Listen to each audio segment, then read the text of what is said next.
Millions of mail-in ballots are pouring into elections offices at record-shattering rates. We're doing some targeted ads and special educational brochures. Shelley Clark, president of League of Women Voters in Bay County, is urging voters to update their signatures and get their ballots back 3 weeks early. Her own mom, 89-year-old Astoria Clark, is among those voters. She is concerned because she has an intricate kind of signature. A recent University of Florida study found mail-in ballots from minorities are twice as likely to be rejected.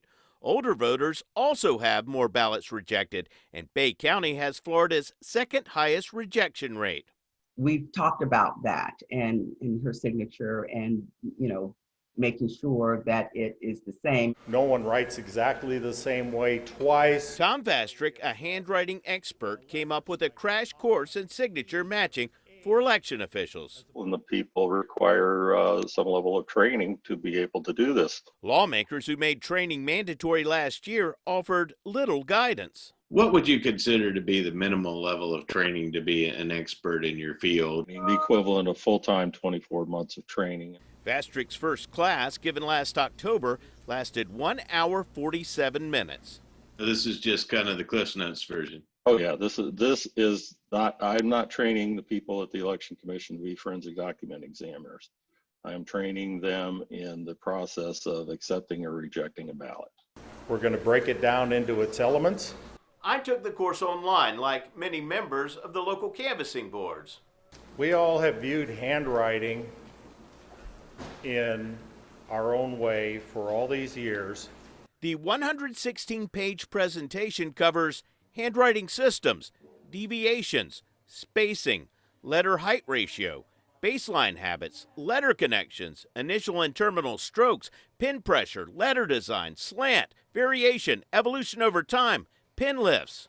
It's enough to make your head spin. And my handwriting's so bad I'll never be able to decipher all these notes. And lots of time was spent on forgery. And then we're going to do quite a number of case reviews. There are 4 different ways of committing forgery, and I teach them what the characteristics of each of them are. Have you got anybody trying to cheat? I have found numerous ballots that were not genuine. In less than 2 hours, the class reviews more than 200 signatures. The training was good. I attended in person. Sarasota County's election supervisor says he figured most of it out. Whether that's a slant a certain way, whether it's above or below the line, how you dot I's, cross T's. But forensic document examiner Sina Wong believes he may be in the minority. But it was a lot of information, too much. Wong testified about the infamous ransom note in a civil trial related to the John Benet Ramsey murder. She says Vastrick's class covered too many topics too quickly. You can't control when people are in a seminar whether they are going to pay attention or not. And Wong says some of his presentation was little more than a guessing game. Okay, this signature is not genuine. They were not told why they got it right or why they got it wrong. And at the end of the training, And this is going to be our last one.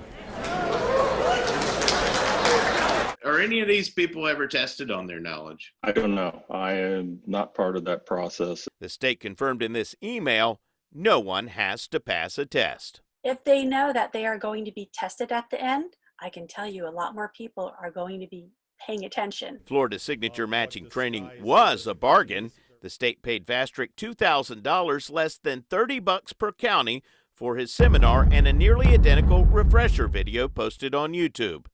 Vastrick says if his students can't make a match, the voter will be contacted, then provide their ID and submit a form to the elections office. But I think it's okay that you can spend an hour or two, even in an extra step, to make sure that your vote counts. That has to be done within 46 hours of polls closing.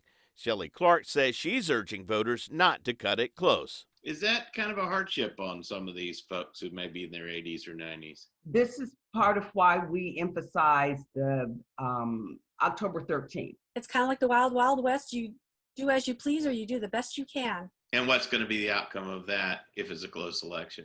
I'm going to lock myself in the room and turn off the TV. I don't want to hear any of the news. It's not going to be pretty. I'm I-Team investigator Adam Walser taking action for you.